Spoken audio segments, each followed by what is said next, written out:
yaitu saat kita mengembangkan pendapat, keaktifan, menghargai pendapat, dan kepemimpinan yang aktif atau tidak aktif dalam presentasi nanti. Yang selanjutnya ada pengetahuan. Berarti pengetahuan ada tes awal dan tes akhir. Dan juga pemanfaatan tentang gelombang laut. Tapi sebelum itu, jangan lupa klik tombol subscribe untuk mengetahui channel ini. Dan jangan lupa kita loncengnya untuk update video terbaru Mr. Experiment. Gelombang laut. Gelombang laut merupakan perbedaan energi yang ditandai dengan adanya fenomena naik turunnya air laut dengan panjang dan periode tertentu. Gelombang laut secara sederhana digambarkan seperti grafik sinusoidal yang memiliki pergerakan kapal tersebut sehingga terbentuk suatu gelombang. Sama seperti gelombang akibat gempa bumi, gelombang ini juga panjang dan periodenya tergantung pada energi yang dilepaskan oleh pergerakan kapal. Klasifikasi gelombang laut berdasarkan sifatnya terdapat dua macam gelombang laut, diantaranya sebagai berikut. Gelombang laut membangun atau membentuk pantai merupakan suatu gelombang yang ketinggiannya itu kecil dan kecepatannya juga rendah, dan pada saat pecah di pantai akan mengepung sedikit atau material pantai hingga akan pecah komen di kolom komentar. Nah, dari yang telah di video yang telah kita amati, yang menjadi permasalahannya, mengapa gelombang itu tidak menyebabkan, adakah yang menyebabkan banjir di dekat pantai? Tidak kan? Kira-kira kenapa gelombang laut tidak menyebabkan banjir di tepi pantai? Ditulis rumusan masalahnya. Berarti ini dugaan sementara. Dugaan kita kenapa gelombang laut itu tidak menyebabkan banjir di tepi pantai. Kira-kira hipotesis kita, dugaan sementara kita apa? Catat di buku. Dugaan sementara. Nanti kita uji mengumpulkan data dari hipotesis yang telah kita. Berarti gelombang laut tidak menyebabkan banjir di tepi pantai.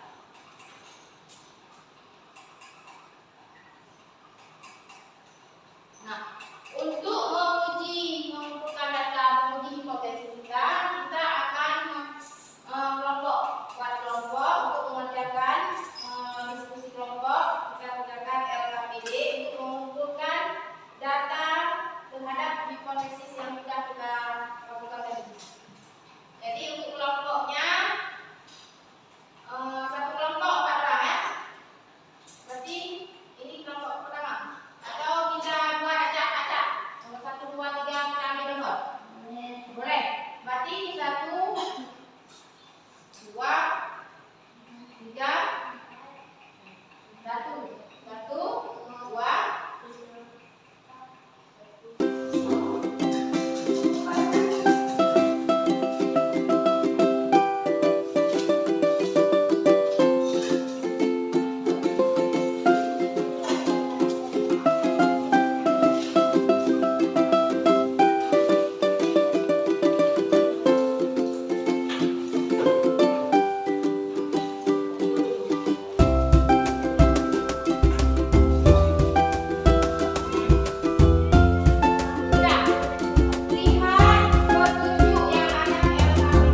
gambar kemana arah ke atas. Kan nampak di sini kemana arah dia.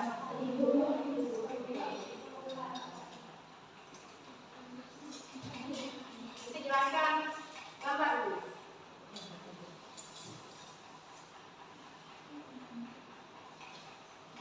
Nah, gambar dia. Tempatnya adalah arah gerak kertas. Ini kan kertas. Ada buat lihat-lihat gelombang kertas ini gimana. Tapi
Assalamualaikum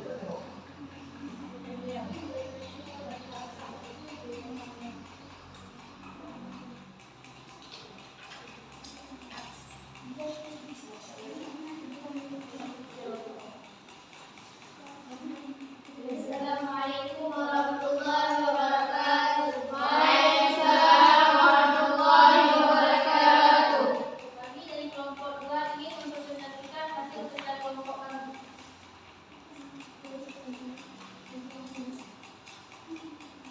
Soal yang pertama, dari hasil pengamatan sederhana di atas, tambahkan arah gerak ringkas dan arah hambatan gelombang air pada wadah. Bagaimana kesimpulannya? Ini merupakan gambar arah getarnya, dan ini gambar arah hambarnya. Jadi yang kita lihat ini adalah getaran sebenarnya tegak lurus dengan arah perambatannya. Yang kedua, berdasarkan sifat fisiknya, gelombang dapat dikelompokkan menjadi beberapa jenis gelombang, yaitu A. Berdasarkan arah getarannya. Jadi berdasarkan arah getarannya, gelombang dibagi menjadi dua, yaitu gelombang transversal, yaitu gelombang yang arah getarannya tegak lurus dengan arah perambatannya. Contohnya, gelombang tali yang diusik. Dua, gelombang longitudinal adalah gelombang yang arah getarannya searah dengan arah perambatannya. Contohnya, gelombang legas atau murni. B. Berdasarkan medium perambatannya. Dan berdasarkan medium perambatannya, gelombang dibedakan menjadi dua, yaitu gelombang mekanik dan gelombang elektromagnetik. Gelombang mekanik yaitu gelombang yang melakukan medium untuk melambat, contohnya gelombang bumi dan gelombang air. Sedangkan gelombang elektromagnetik yaitu tidak melakukan medium untuk melambat, contohnya gelombang cahaya, kinetik dan gelombang radio. Yang ketiga, perhatikan gambar berikut ini. Gambar di atas adalah Jadi ini merupakan salah satu gelombang. Gambar ini merupakan gelombang transversal, yaitu puncak gelombang terdapat pada C. Ini merupakan puncak gelombang. Sedangkan bukit gelombang terdapat pada A, B, C. Sedangkan lembah gelombang pada gambar ini terdapat pada C, D, E. Dan panjang satu gelombang pada gambar terdapat pada A, B, C, D, E. Dan pada gambar yang kedua, ini merupakan gambar gelombang longitudinal. Panjang satu gelombang adalah jarak antara rapatan dengan rapatan yang berurutan. Sedangkan regangan adalah jarak antara regangan dengan regangan yang berurutan. keempat, ada 4 besaran dasar dalam gelombang, yaitu A. Frekuensi. 4 besaran dasar dalam gelombang. Frekuensi adalah banyaknya gelombang yang terbentuk setiap detik. B. Periode. Periode adalah waktu yang dibutuhkan gelombang untuk menempuh satu panjang gelombangnya.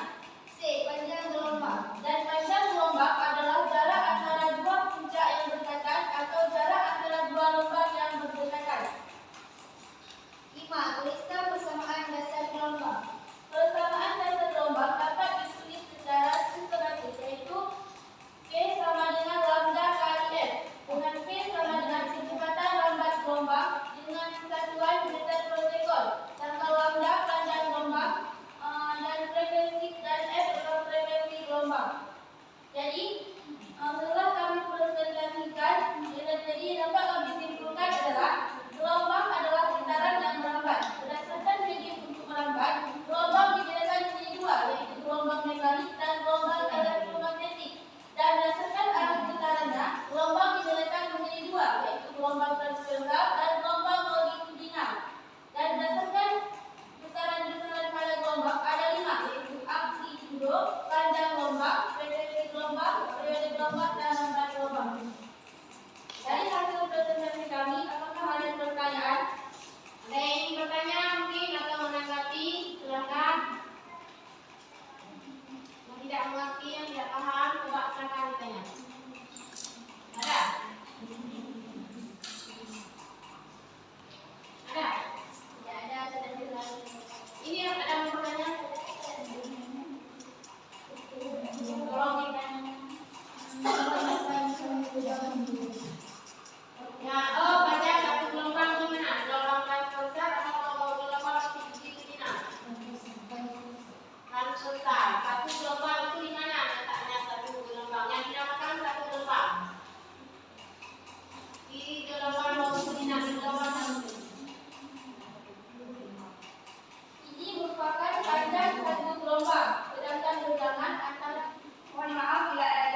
cinta banjir. Berarti itu hipotesis kita, berarti laut tidak menyebabkan banjir karena laut tidak membawa materi-materi dalam medium yang ikut merambat bersama gelombang. Hanya bergerak naik turun, tidak bergerak maju. Berdasarkan tadi kan ada berdasarkan mediumnya, berarti gelombang dibagi dua, ada gelombang mekanik dan elektromagnetik. Itu sudah jelas semua kan? Berarti sebelum kita lanjut itu konsepnya itu terus. Berarti gelombang. Coba bagi kita ini. Yang semangat untuk mengadakan konsep. Nah, cepat. Kita berarti SPT-nya hitung lipatan 3. Pas 1, 2, 3. Yang ketiga berarti sorak wow. Lipatan 3. 6, 9, 12, 15. Berarti yang kelipatan 3 itu sorak wow. Nah, sorak semua. Mulai dari 1, 2, wow, 4.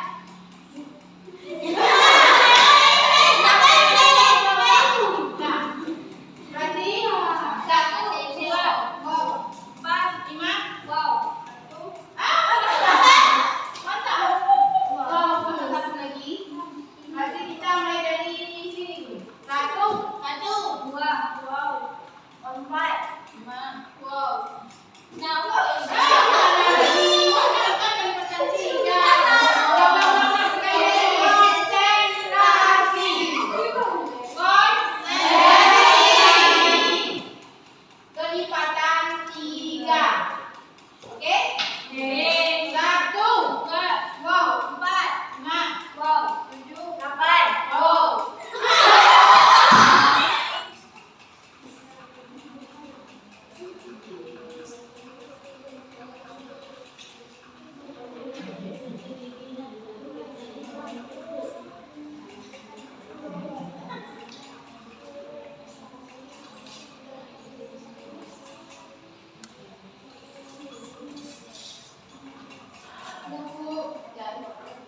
Gimana pembelajaran hari ini? Bahagia? Senang?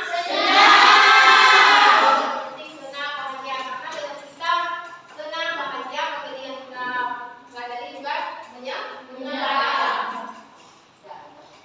Berarti untuk pertemuan selanjutnya kita akan belajar tentang sifat-sifat gelombang. Di pertemuan selanjutnya. Nah, ada berarti sifat-sifat gelombang, ada pemantulan, kegiatan, kelenturan, perpaduan, dan polarisasi. Untuk hari ini, proses sekian sampai di sini. Sebelum kita menutup pembelajaran kita pada hari ini, terlebih dahulu kita berdoa. Terima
kasih. Assalamualaikum warahmatullahi wabarakatuh.